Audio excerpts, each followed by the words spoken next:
Assalamualaikum warahmatullahi wabarakatuh. Selamat siang, salam sejahtera untuk kita semua. Salam merayu, salam untuk saudaraku semua yang ada di dalam maupun yang di luar negeri. Semoga berbahagia dan yang sakit mudah-mudahan cepat sembuh, yang beraktivitas mendapat rezeki yang berkah, amin. Ini dapat informasi atau liputan khusus media Kumparan tentang kemungkinan adanya koalisi pendukung Ganjar dan Anies di putaran kedua Pilpres. Nah, hal ini beda dengan yang dipropagandakan oleh Prabowo bahwa pemilu nanti akan berlangsung satu putaran saja. Saya memprediksi bahwa tetap akan terjadi dua putaran. Ya. Jadi patokannya pada hasil lembaga-lembaga survei yang mendadak menaikkan nama Prabowo ke angka 40 dan Ganjar tiba-tiba jatuh ke bawah. Ini kan aneh, karena nggak ada hujan, nggak ada angin, tiba-tiba angka survei Ganjar langsung melorot di kisaran 30.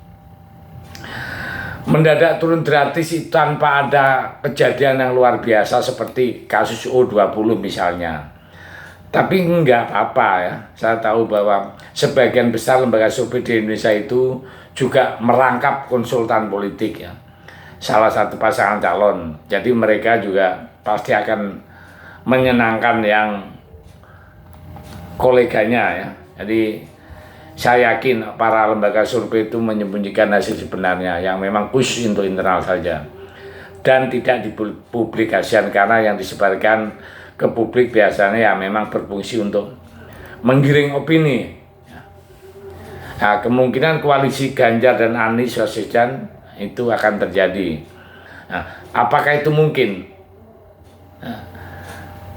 Karena setahu saya platform ideologi kedua pasangan ini sangat berbeda. Kalau Ganjar itu kan sangat nasionalis banget, sedangkan Anies itu, pendukung Anies adalah ideologis garis keras ya, seperti yang kita lihat dulu-dulu kan. Nah, sekarang partai pendukung Ganjar yang didukung oleh PDI Perjuangan, sedangkan Anies didukung oleh PKS, kan beda banget, beda jauh ya.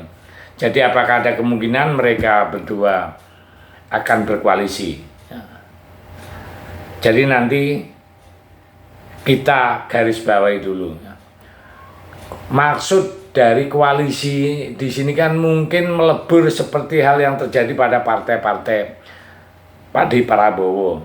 Nah, tapi koalisi di sini kita artikan kerjasama di luar ideologi, karena pendukung Ganjar Anies tentu mempunyai kecemasan bersama bahwa pemilu kali ini punya potensi kecurangan luar biasa. Nah, potensi penggunaan alat kekuasaan bisa dibilang selama Pilpres pasca reformasi inilah Pilpres terburuk yang pernah kita hadapi. Ya. Jadi udah nggak demokrasi amat ya. Konsep ini yang sama-sama dipahami oleh kedua pasangan. Ya. Jadi bahasa jujur, adil, nah, yang di lapangan terjadi intimidasi, represi, termasuk pengerahan aparat desa yang sebenarnya sudah dilarang. Undang-undang Bawaslu juga diam saja, malah bilangnya acara silaturahmi. Ya tahu sendirilah yang seperti itu. Mahkamah Konstitusi aja diinjak-injak, apalagi cuman selevel Bawaslu ya, sindir-sindiran bahwa akan ada pemilu yang nggak jelas, yang namanya sudah digaungkan oleh kubu Ganjar dan Anies di acara KPU saja, di Mata Najwa dan beberapa acara.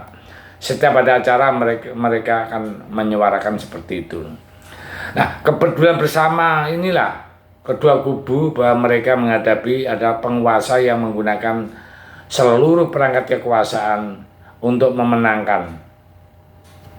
Disinilah letak kesamaannya antara kubu Ganjar dan Anies. Ya.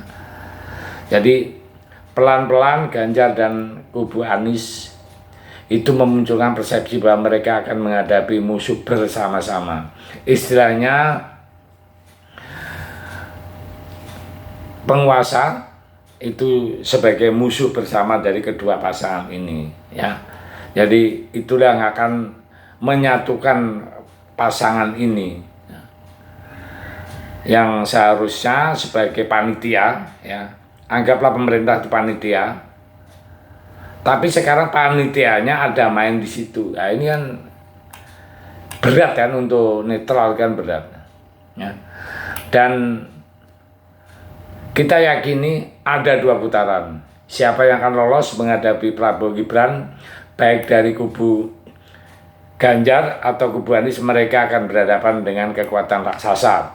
Dan sudah pasti mereka akan dilalap. Jadi daripada sendiri-sendiri, mendingan gandeng. Itu masuk akal. Daripada sibuk bertahan ego. Jadi prediksi saya di putaran kedua nanti kubu Ganjar lolos. Maka sebagian besar kubu pendukung Anies juga akan lari ke Ganjar. Nah, ini masuk akal karena pendukung Anies kebanyakan adalah pembenci Jokowi, meskipun sebagian besar mereka juga pendukung Prabowo.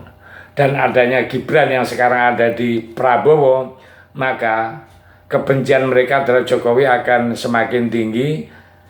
Ya, lebih baik mereka memilih yang buruk daripada yang terburuk, itu menurut versi dia, sehingga mau tidak mau harus ke Ganjar Pranowo. Nah, itulah analisa ya, persepsi ya. Nah, jadi pendukung Anies kemungkinan putaran kedua akan pindah ke Ganjar melawan Gibran, sedangkan yang dari kubu Ganjar, kalau Anies yang lolos kemungkinan dia akan mendukung sana. Ini kan semacam kayak kerjasama mutualisme, jadi keegoannya ditanggalkan. Nah, itulah prediksi. Nah, maka dari itu kubu Prabowo sekarang itu kan berkali-kali menyuarakan 1 putaran. Yang ditakutkan yang di sini kalau ada 2 putaran gitu kan, karena dia sudah merasa ini keduanya itu akan mengeroyok dia ini, itu karena dia sendiri kan ya tahu sendiri dukung dengan kekuatan full kan. Nah, jadi itulah prediksi-prediksi yang akan terjadi. Kita lihat perkembangannya, tapi semua prediksi itu adalah masih gambaran dan kemungkinan besar akan terjadi. Ya, kita doakanlah pemilu berjalan dengan baik, aman, jujur dan adil, walaupun itu sangat kecil masih ada kemungkinan seperti itu.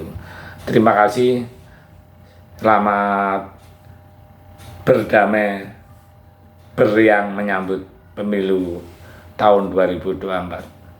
Merdeka.